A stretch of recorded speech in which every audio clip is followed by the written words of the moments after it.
Ladies and gentlemen, welcome to the Making Your Mark podcast. I'm your host, Mark Bundang, and today, as usual, I have a very special guest. Her name is Samantha Bateman. Hi, Sam. Hi, How are you doing today? I'm good. Thanks for having me. Oh, the pleasure is mine. Thank you very much for agreeing to do this. For those of you who aren't familiar with Sam, she's, I guess, the lead. Do you call it the lead principal of Integria Consulting, The or founder, the director, the recruiter, the bottle the washer. the Everyone. Empress of, Well, great. You know what? And she'll tell us a little bit about Integria as we go along. It's an integral part of her story. Even beyond that is what it's allowed her to do, that platform, and what kind of impact that's made in other people's lives as well, I'm sure. I know Sam, and this is a very personal connection. A few years ago, I was looking for another job. I was I guess ending one, trying to figure out where to go. And what is very special about Sam that I personally know is her genuine interest to kind of help you. And it's not necessarily to serve herself. It's really, if there happens to be an opportunity, she'll do it. But the main intention, and this is what's drawn me to kind of remember her for this podcast, because I think she's excellent. She gave me advice about 2.5, 3 years ago, and then when we recently connected for this podcast, I reminded her of this advice that she gave me. I wrote it down, showed it to her, and I'm not sure what the reaction was, but I think it was genuine. Oh, wow, that's great. I was surprised. I was surprised and I was touched. Yeah, really.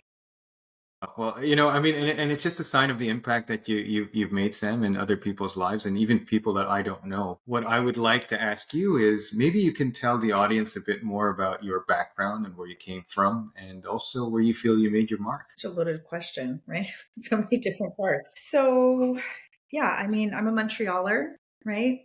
Grew up kind of on the other side of the tracks and then moved over to the West Island right before I started elementary school. And in a pretty multicultural city, Dollard, Desormeaux, which back in the kind of 70s was a mix of kind of new arrivals and French Canadians and Anglophones. It was really a nice place to grow up. Went off to McGill University and completed a bachelor's in political science with a focus on Middle East relations and political theory. And thought maybe I'd go into journalism. Or the time I got that degree, it took me 6 years. So that's like part of this story. I was done with school for a while and had a string of jobs that, quite honestly, I wasn't very good at. I mean, it would range from terrible to like okay.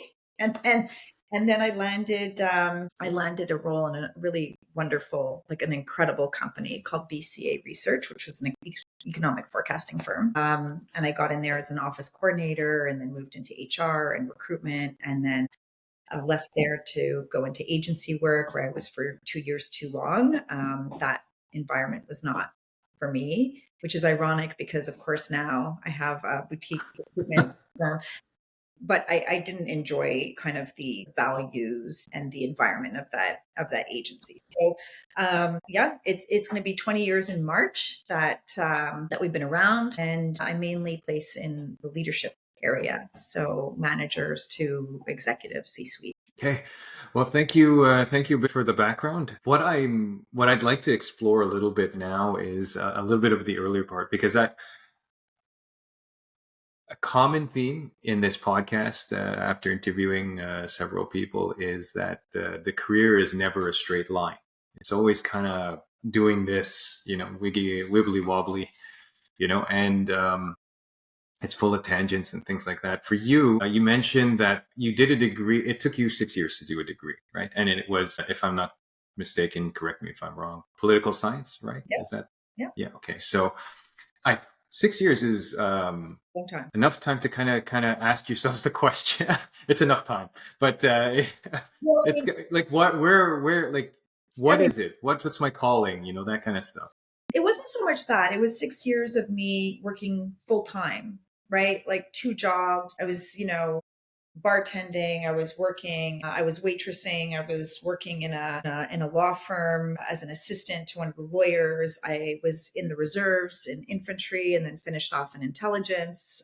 It was a lot of juggling, trying to pay my way through university. So I didn't have kind of the charmed university experience of, hanging out. I did do that as well, but not, on campus kind of. It was literally running to class and then running to an afternoon shift at the firm. It was skipping classes so that I could take extra hours so that I could pay rent. It was all of that, right? And so yeah, it took 6 years to put food on my table and pay my rent and go to university. It's interesting because for a lot of us, and I'm actually quite fortunate because when I started to go to university, I was still living with my parents. I had the fortune of them paying for it, right? So I only had to worry about studying.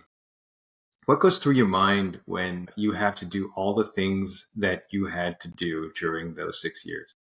I grew up very, I would tell you, I want to say sheltered. My mom was very strict. She was mostly a single mom. And so, like, no makeup, no jeans in high school, like, no dating before you're 16, 17. So it was like I was in college before I started dating, curfew of 11 o'clock when I was, 18, when my friends were going out and staying out till 3. Like, it was all of kind of that. And then all of a sudden, the summer that I had gotten accepted into McGill, like, that summer I got kicked out. And that's a whole kind of, other story. I would tell you the early part of my childhood was really kind of magical and sweet. And then kind of from the time I was 12, 13, it was kind of rock and roll. And so when I was told to leave, I just was like, I'm never going back anyway. Like, I'm just like, this is my ticket out. I had two sets of friends. So initially, because my grandfather had just passed away, I stayed with my friends, Kamal and Zaina. I knew their parents very well, and I stayed there for a few weeks. And then I went to live at my best friend's house. And her parents said, we're going to give you a place to stay. You've got a bedroom, a bathroom in the basement. You've got a living room. Like, it was like amazing. And they're like, we're going to pay everything. You just need to get a little part-time job just to pay for your extra spending. And we're going to pay your education. You want to go off and do your PhD. We're going to pay for it all. Your family does. I'm eternally grateful for them, but I couldn't accept it. Oof. And so I left, and in part to preserve my friendship with my best friend, who's still my best friend. We've been best friends since grade 9. And in part because I was like, I'm not your child. I can't. It's too big of a gift to accept. And I think in part it was also like, I want to do things my way. And I left and I rented my first apartment in the McGill ghetto, roach infested and all. And I had very little, and it was very lonely. I had no family around, but I had really good friends who were always looking out for me. And I had their parents who were always looking out for me. And so it was hard. I'll be honest with you, it was hard, like, to go from having a curfew of 11 and then I'm like, well, I'm going to work till 3 in the morning bartending, or, I'm going to go out with friends and I'm going to walk home at 4 in the morning. Yeah, yeah. I was irresponsible with money. It's like, you go from not having to then, I don't know, you have. And then it's like, yeah, I spent it on, like, a couple of meals out and a stupid dress that I didn't need. And now I don't have rent money. So, Oh boy. and at the same time, I was in university and I was going to classes, and I'm eternally grateful to McGill as well, because I didn't have the money. And they worked very hard to change some regulations, because you had to be out of the house for, I think, 2 years at the time, and I wasn't. They supported me in a number of ways, like just having a really good advisor, having access to, psychological resources at McGill, and them helping to secure some loans and bursaries for me. So, like, all that, like, really touched me very, very deeply and helped a lot. Was there ever a time when you felt like, oh man, I wish I had taken the other route where you did take your best friend's parents' offer on the table? Yeah, I think for me, and it's a bit of a defect in my personality even till now, is I need to figure it out on my own. I need to figure it out on my own. I was like, I'm going to make it work, like just sheer determination. And I would tell you, look, even my eldest daughter has told me, like, I don't always need a solution to every problem. Like, you're such a man. Why can't you just listen to me instead of trying to fix things? Right. Like, always looking for the door, the under, over, around, like just, and I think in part that's helped me be an entrepreneur because I feel like I can always count on me. Like, I will be okay. Right. Yeah. Yeah. And that's what I wanted to touch upon, because some people have it and some people don't, and when you have that entrepreneurial spirit in you, can you explain why it's there, like why it keeps going, why like the flame keeps burning? Well, I mean, I think there's a number of reasons, right? Like, one thing, look, it's hard. It's really hard, like sometimes I just want to throw up in my mouth a little bit when I see how people try to make it look so easy. Like, you can make, Mm, $100,000 a month, and like, really, come on. If we could all do that, we'd all be doing that, right? It's tough. Like, you've got, and especially small business in Canada. I mean, we've been hammered. We've been hammered. COVID and talent shortage and interest rates and recession and everything that could hit us sideways and front. Like, we're all in there for that. But I feel like what I love about entrepreneurship, especially, I'm a mom of two. So, my eldest just moved out. She just graduated also from McGill and Poli Sci. And, there's still my 12-year-old at home. My husband's work hours have been bonkers up until just 2 weeks ago, where he got promoted and he's home in the evenings now. But for 27 years, it was, crazy hours. So I don't need to ask anybody's permission for anything, right? I like to say I don't have to ask permission to go to the spa. I go like one time on my birthday every year. So it's not like I'm always there. It's my kind of time where I could sleep and pay for it. Um, I don't need to ask anybody's permission to go on vacation. Maybe I take 2 weeks vacation. So it's not like I've got 6 weeks happening, but I don't need to ask. Right. I can work late. I can get up early. I can, that flexibility. I get to pick and choose my clients to a certain extent, the work, I don't know. It's like there's this rush, right? Like, I can't even explain it. It's, and the mistakes, and you learn from those mistakes. I mean, there's mistakes that you might make at work that you also learn from, but when it's mistakes that is literally costing you money, where you're feeling the pain financially, or that mistake of, okay, this really doesn't sit well here, like that's never going to happen. And yeah, yeah. those mistakes, like, you really learn from, So yeah, I wouldn't give up being an entrepreneur for anything, actually. So freedom to you would not be, a regular. I'm not sure about your hours, but like the 6 weeks of vacation, like it's structured the way that corporations and private sector life and all that stuff, corporate life, actually, sorry, corporate life is structured. That's not freedom to you. That's not flexibility to you. I do have structure, and the thing is, I am more of a, like 8:30 till 5:30 type, or in the evenings or sometimes weekends I'm working as well. But I would never put my future into somebody else's hands. Yeah. Ah, Yeah. okay. I think it's more that. So, Yeah. And also, look, my youngest, I still walk with her to the bus stop because it's a bit far and she just started high school. If I feel like it, if it's a really bad day, then I can drive her all the way to school, and get back and do my calls in the car. I don't have to be anywhere at 9 necessarily. I mean, sometimes I do, but it's not like 9 to 5 every day. If anyway, so there's that flexibility, and to show up for my family when I need to, and I always want to, right? so this is an interesting segue, because I wanted to ask, 20 years ago, I believe you started Integria. Can you walk us through a little bit of why, like, how'd you come to that conclusion that I need to do that? My husband and I had gone away for a weekend, and I was complaining about something with the agency that I was working at. He's like, I don't understand. Like, what do you get out of that arrangement? Like, when you bring in this much and you only get that much, and then, you have to make this much to get the bonus. And he's like, what do you need to get started? And I'm like, I don't know, computer and a phone. He's like, well, what else do they give you? I'm like, that's pretty much it.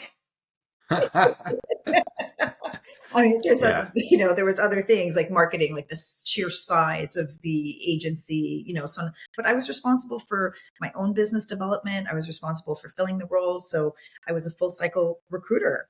And he's like, well, why don't you just go off and do it on your own? And I'm like, yeah, I should do. Okay. And, we had, I mean, Maya was 3 years old. I was tired of dropping her off at daycare and she was crying and I'm crying and getting home late and fighting traffic, trying to get over the bridge and the traffic and like, being the last parent at daycare. Like it's just a horrible feeling. And I was getting into work at 7 so that I could finish at 4. And I was never leaving at 4. I was leaving at 5, 5:15. None of my colleagues had kids. So they were like 5 sets after work. And I was like, I need to get home and pick up my kid and get her dinner and bath and all of that. And it was just rushed. You know what I mean? Like just this frenzy of, oh my God, it's going to be McDonald's dinner. Cause I just like, I didn't prepare anything. Like it was something. All of a sudden I started the business and I remember the first call where somebody actually answered the phone, right? So I'm dialing for dollars and the HR manager says, I'm sorry, what's your name? Samantha Bateman. I'm sorry, from which company? I'm like, Conseil Integria Consulting. She's like, I've never heard of it. Like, how long have you been in business? It's been 5 minutes. It's been a few hours of me trying to call people, but you're the first call.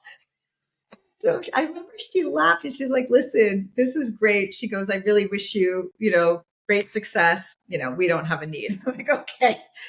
And yeah, and there it went. And it was a lot of dialing for dollars. And it was scary because I think we went 6 months before I actually saw a check. Because you don't get paid day one, especially if you don't start off in retained search, right? So it was just contingency, and our fees were like, 30 days payable after the person starts. So, by the time you fill a role and the person actually starts, it's like 3 months before you see a check. Yeah. Did you expect that though? Did you expect that when you decided to start your business? I don't know. I also had walked away from the types of roles that I was doing in agency. And a friend of mine had given me really good advice. And she's like, Sam, everybody wants to know what our specialty area is. She's like, you better figure out your specialty area before you get started. I was like, okay, what do I want to do? And I was like, HR, because, I had worked in HR. I took, HR courses. I was an HR coordinator, so low level HR. But I thought that's something that interests me, that I didn't want to stay working in, but, and so that's what I started in. And it was great advice that she gave because I'm still known for placing HR professionals, even though we do, so many more types of roles than that. But yeah, so no, I didn't really expect. I didn't really expect that. I think I thought it was going to be a little bit easier than it was, Yeah. Ah, okay. I guess first time entrepreneurs tend to. It was your first time being an Yeah. entrepreneur? Okay, Yeah. yeah. Yeah, I thought, well, when I that's dial for dollars through the agency, I'm able to secure roles. So it won't be, but I had like 2 years of a background in that agency. I didn't have the whole agency background behind me because now I'm off on my own. Right. So it was a little bit, yeah, it was a little bit different. uh, I recently interviewed for season 10. It was his name is Rob Borbeau, and I don't know if you've seen the episode, but he was on Dragon's Den recently with his partner. You only see 5 minutes out of the 40 minutes that they filmed there, but one of the questions they asked was, "What were your sales like?" And then they go, -50, like something like that, -50,000. And like, oh, okay, oh, okay, and how much are you in? X amount. Like I think it was 450. That was on television, so I can say it. But you know what? He when you talk to him, he's a firm believer in bringing back manufacturing to Canada. It's just a skill set that's absolutely needed. That if you don't do it, you're going to lose it forever. So it's that kind of stubbornness, not negatively connotated, but like Yeah. stubbornness, like Yeah. that keeps you going. Well, Why I want. yeah. Yeah, go ahead. Sorry. Stubbornness, but also, sorry, it's also that sometimes like it has to work. Sometimes it literally has to work, you know? it's like you're hanging on by your fingernails and you're like, this has got to work. Like the idea of me, like failure was not an option to me. It was not an option. And also in terms of the life, like I wasn't going back. There was no way in hell I was going back to being under this much stress and pressure to get my child from daycare. It was just, it was too much for me. It was too much with no family support. Like it was just like we had nothing, you know? So look, 6 months in, I remember we were like, no, let's say, no, let's say 4 or 5 months. Cause then I had a placement and payment on 6 months, but we got to the point where it's like, we've got some decisions to make. We had a mortgage, we had credit card. My husband was just kind of early on in his career. I wasn't pulling anything in. So it's like, what do you pay? Hydro, mortgage? Always pay your mortgage. In the winter, hydro's not going to turn it off. They better not. That's interesting. And what factor does your husband play in all of this? The first 6 months of Integria. For 6 months, 20 years, he's been incredibly supportive, you know? Like I remember there were some really tough days and I was like, I don't know. I don't know what I'm doing wrong. And he's like, you've got this. Like, you know, we'll figure it out. He was always like, we'll figure it out. We'll figure it out. We'll figure it out. I mean, at a certain point, he's like, okay, get it together. But I'm also not somebody who's going to sit there sucking my thumb for too long. It's just, yeah. So, or he's kind of challenged me, like you're making some decisions around, your values and your integrity. And there's other people who are making it big, not factoring those things in. Like, is it going to be worth it for you? And I'm like, it's always worth it for me. Always worth it. And if you didn't have that conversation with your husband before, and that where why don't you go off on your own? Would you have arrived to the same conclusion anyway? That's a good question. It's a good question. I felt like something had to give, like I didn't align with the values. So I was like, how do I get back to kind of the type of environment I was in prior that really had great values, valued diversity. We had a very, like international talent force at that organization. I don't know if I would have. That's a really good question. I always wanted to have my own business in something. I mean, early on, I was like, oh, maybe like a coffee shop and a bookstore. And I was like, I'm not gonna make any money doing this. It still has to be viable. We can It's all true. just read all day, so, drink coffee all day. So I don't know, maybe. But he was definitely the one who pushed me. He was like, yeah, you could do this. Let's do it. Like, go. So Yeah.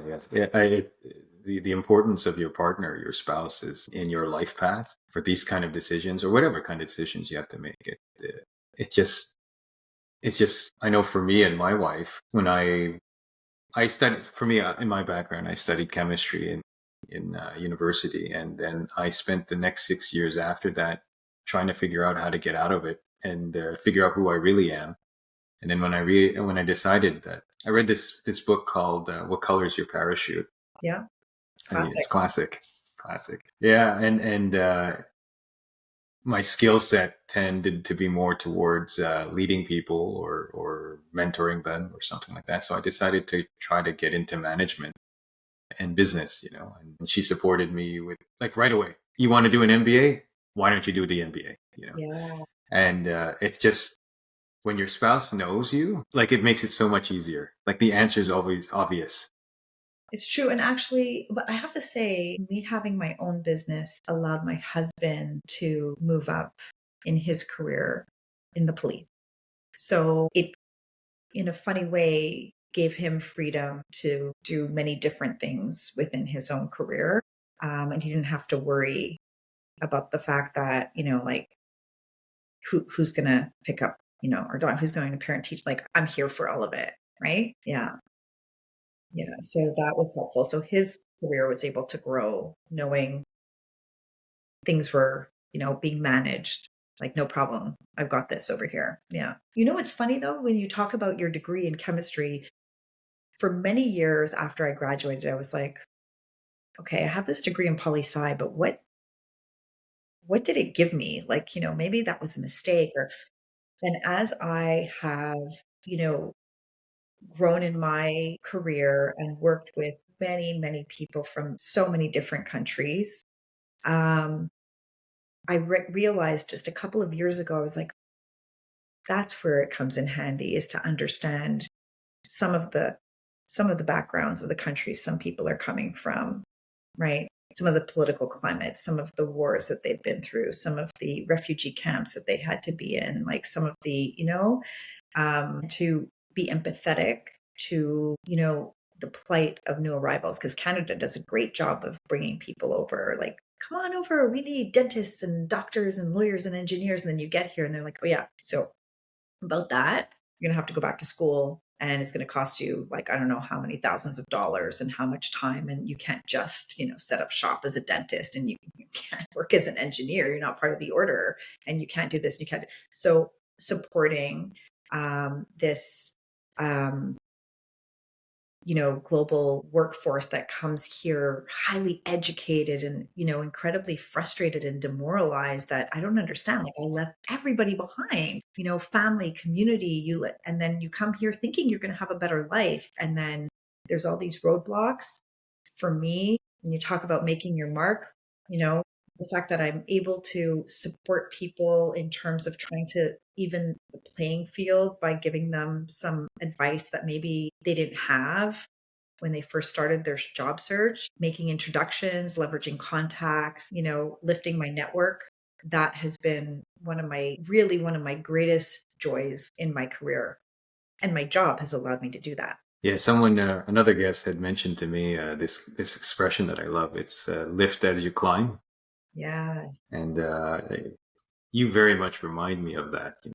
I do want to. I do want to get into what kind of benefits the platform that you have from Integria has allowed you to kind of to do and to help other people. But before that, I do want to ask you a little bit. You mentioned a bit about how it was a bit of a struggle in the first several months of its existence. What's the turning point? So just to be clear, there's been struggles throughout. Oh, I thought it was smooth sailing since. Like, I remember during the recession, I was like asking the Revenue Quebec guy, like, can I bake you some money? Like, I don't where this money. You want to come over for dinner? He's like, no, I just really want to check.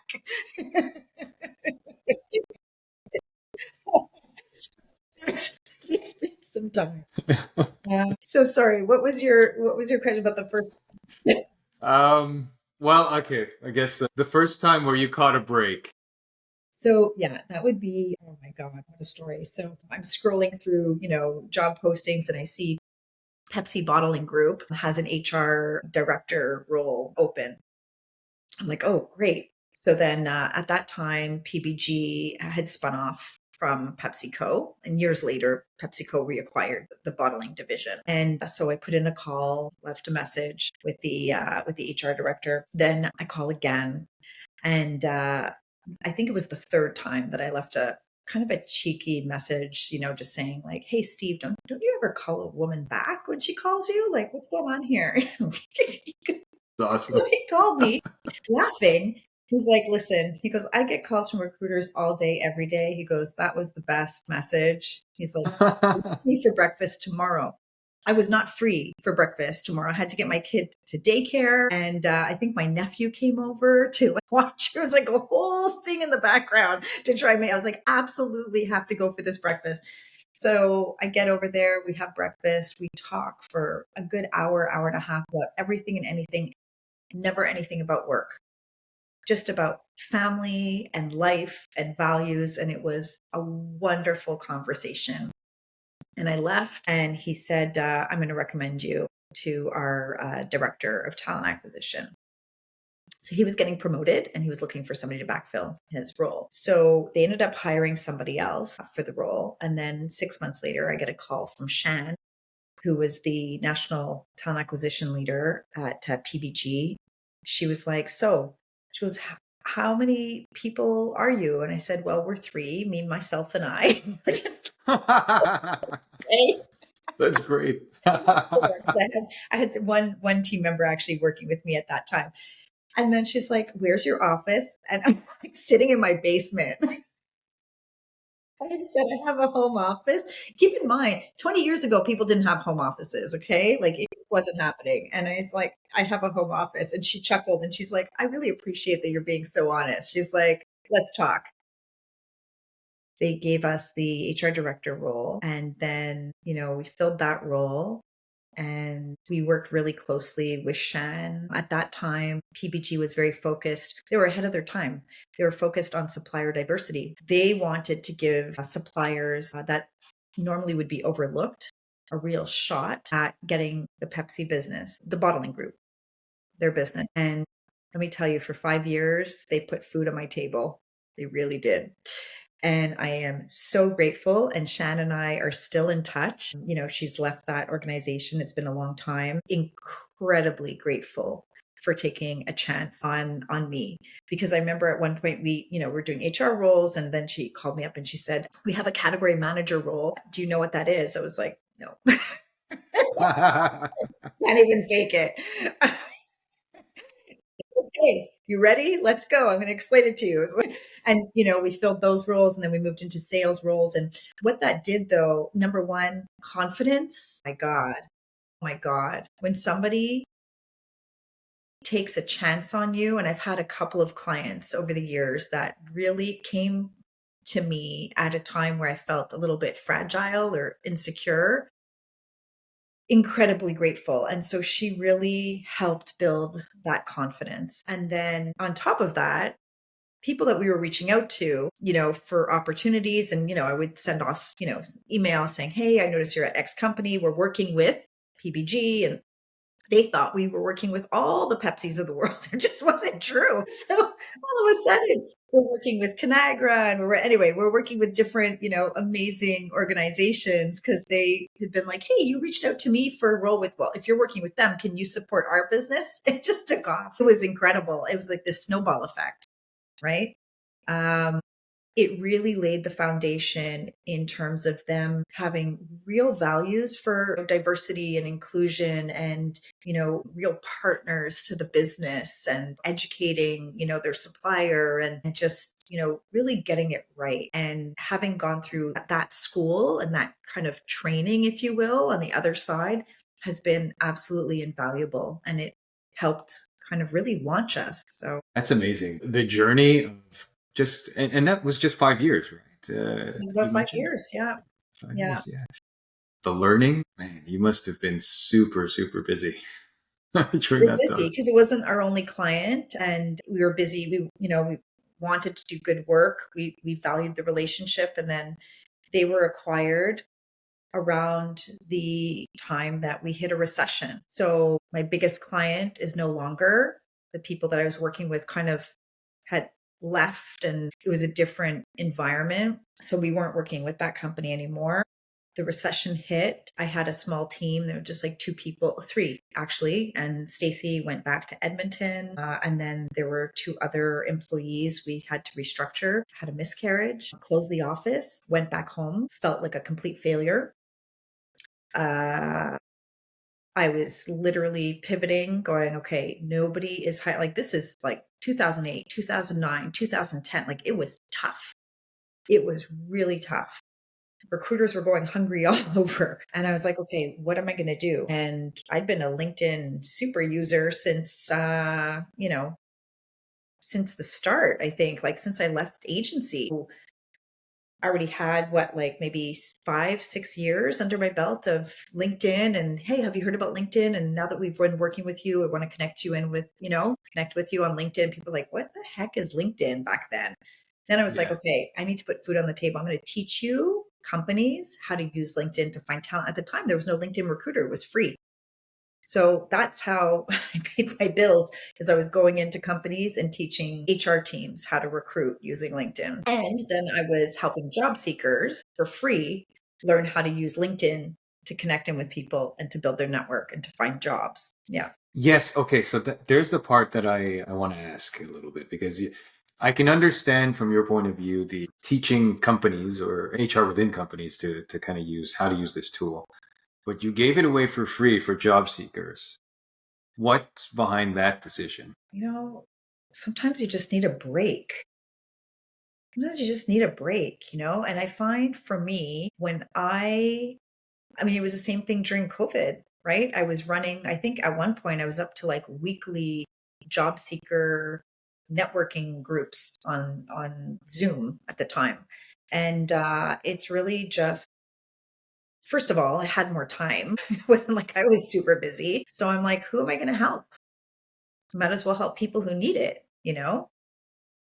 So yeah, and that's really been my go-to is when I have been kind of in a kind of slump or or if things have been great, right? So there's two parts of it. It's either, oh my God, like ugh, the economy sucks, everything sucks. What am I going to do? I need to use my mind and help people. It's like, okay, well, if the economy sucks for us and we still have a few roles, but it sucks for people who are looking for work and are out of work, then let me see what I can do to support them.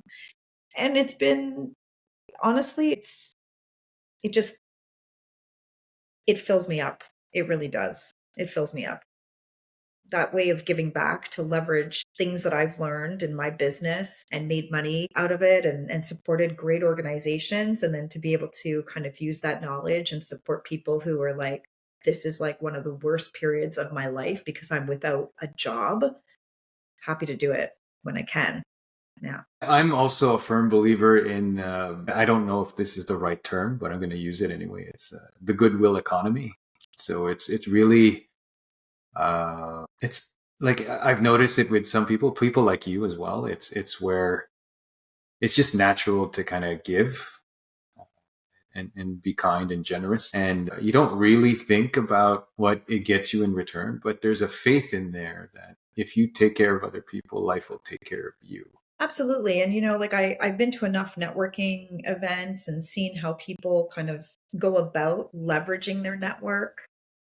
I mean, for some people, it works really well. It helps them kind of advance their career or their motives. And I've kind of looked at my network as I'm going to feed you before I come and ask for anything?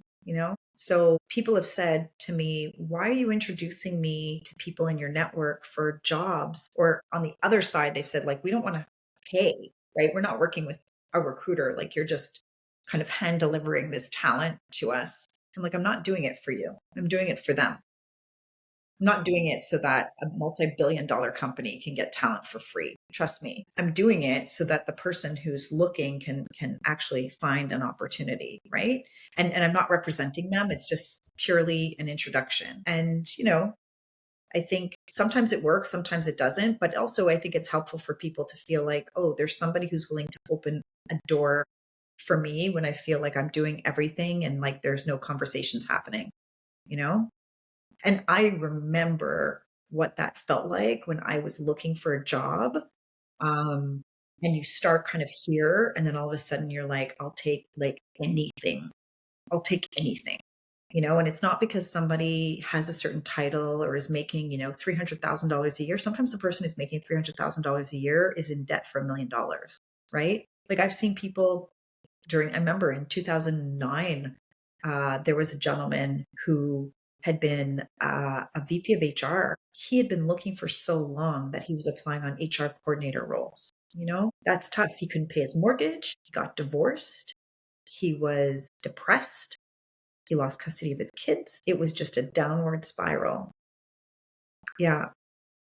And that stayed with me. That gentleman has kind of really stayed with me because it's not, did he want an HR coordinator role? No. Could he have done more? Yeah. But like nobody was hiring. So for 2 years, like what is this person supposed to do? I mean, when there's no hope, you give a little bit. It's the least I can do is I wish I could do more is kind of the frustrating thing is sometimes like, I'm tapped out. Like I really can't have any more of these conversations or like, I'm so busy but like, if I can do it, I try to, okay, let me see where I can plan and, you know, have those conversations. I think it's important. I think we should all kind of just leverage our skills and knowledge and try and just give it to when we can, just help our community. It's important. So that's the other part I wanted to get to as well in this podcast. You've mentioned to me that Integria has allowed you to kind of help other people, other organizations. Can you speak to some of that experience over the years that you've had where you've kind of helped others through this platform? Yeah, I mean, I was a part of an organization called Access out of Vancouver that supports new arrivals. Well, actually, it's a pre-arrival company. So the first year, I think I was doing it for about 2 years, where it was, once every other month, just rolling out a presentation, and there could be like 100 people on that call, right? And it was just, how do you, what does a good, resume look like? And what is it that employers are looking for? And, how do you interview? So a lot of people coming from other countries aren't necessarily familiar with interviewing around, this was the task, these were my accomplishments, this is what I learned from the accomplishment, or from the, not even expressing this properly, but this is what I learned in this role, these are, who was I leading? So being very concise. So it's just supporting them from that perspective, how to get around discriminatory hiring practices, all of that kind of stuff. And so, connecting in with them on LinkedIn after, being able to go to, the CEGEPs and the universities and talking to students about how to build their network, and, how do you reach out to companies that you're interested in and tell a story about why you're interested in their product or their service. That's been really fulfilling. And it's really just my experience talking to leaders all day, every day, right? And hiring managers, and, no, this doesn't work. Or, an interview, they really didn't talk about X, or they didn't really, convey Y, or, we didn't really feel that they were confident about their knowledge in this area. So it's like, okay, how are people talking about their experience? How do you showcase that? Right. And so the work that I do, all day, is something that I'm able to, leverage that experience and then give it to others to help them kind of crack open that door to a role that will be meaningful. And not to mention all of the people who are grossly underemployed, which, I have found the talent shortage helped a little bit, but for traditionally marginalized talent, we have a lot of people in this country that are very smart and they are grossly underemployed. So it's been like, okay, how do I get you in front of some people, in front of, fellow community members who, have kind of risen up a little bit into decision-making roles? How do I impart some of my knowledge and my network to make a difference? So there's three things actually that I sense in you, Sam. You can tell me if I'm right or wrong. There's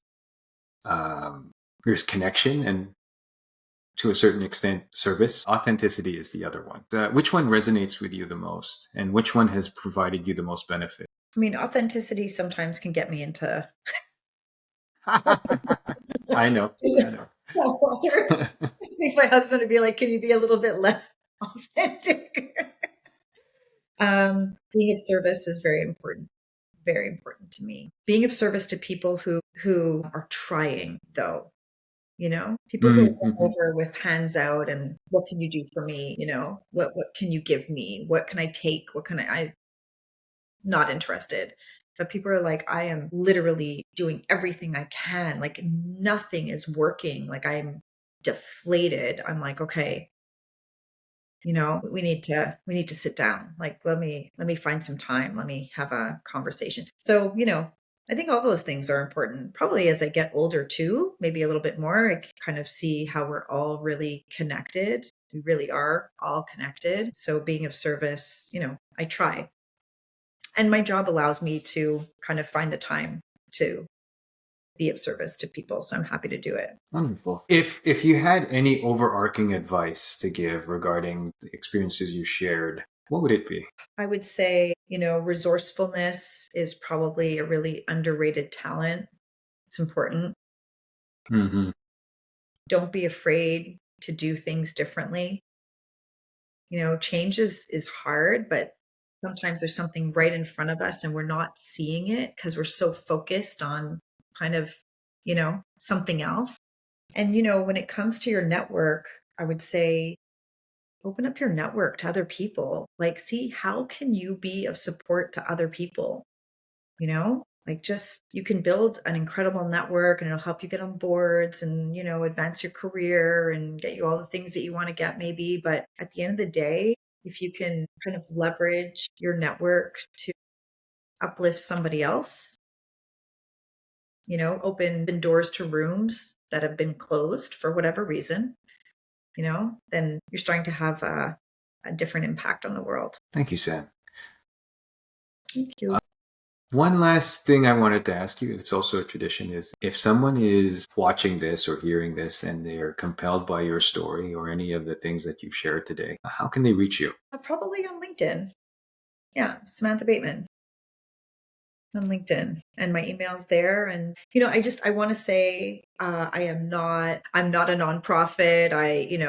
This has been a great conversation. I mean, I do what I can when I can. I get a lot of requests for support, and I feel terrible because I can't support everybody. But every now and again, like, I'm able to bring a few people together and do it kind of all in one showing, let's say. So I'm happy to do that if anybody is kind of struggling right now to identify an opportunity for themselves. But at the end of the day, I'm in recruitment, which means that so a common misconception is that I really start with the contract from the client and then I go look for the talent, right? Whereas a lot of times people think that recruiters are here to support the talent and help them find a job. We're not. Okay, that's good to know.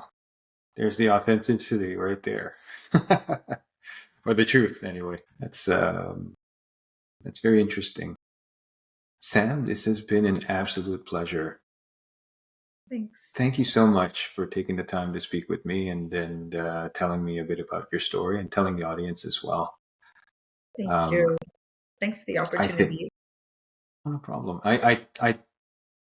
No matter how many times I do this, I always tend to. Maybe it's because I've been interviewing people who are, who have kind of helped me out along the way. So I'll never forget. I opened this podcast a little bit with how you helped me. I'll remind people that although you're a nonprofit, although you can't help everybody, you help someone. Although I'm not a nonprofit. You're not a nonprofit. Yeah. Yes. Yeah. I know you. I caught you probably at a good time too, where you helped me, and I remember. And this is where I was trying to get at in the goodwill economy, is that people remember, and it does come back to you. So I hope in some way that I have been able to, or I will be able to, pay in kind. So thank you. Thanks so much. I really appreciate it, Mark. It's been a pleasure. Well, you know what, folks, thank you very much for your time, and we'll see you on this one and the next. Take care. Hey, thank you very much. If you made it this far to the end of the podcast, I really want to thank you from the bottom of my heart. We're just starting out, so it would help if I could just ask one more thing of you. Please subscribe to this channel and share the podcast, share the episode on any platform you can. It would mean a lot to me, and it would help us a lot. Thank you.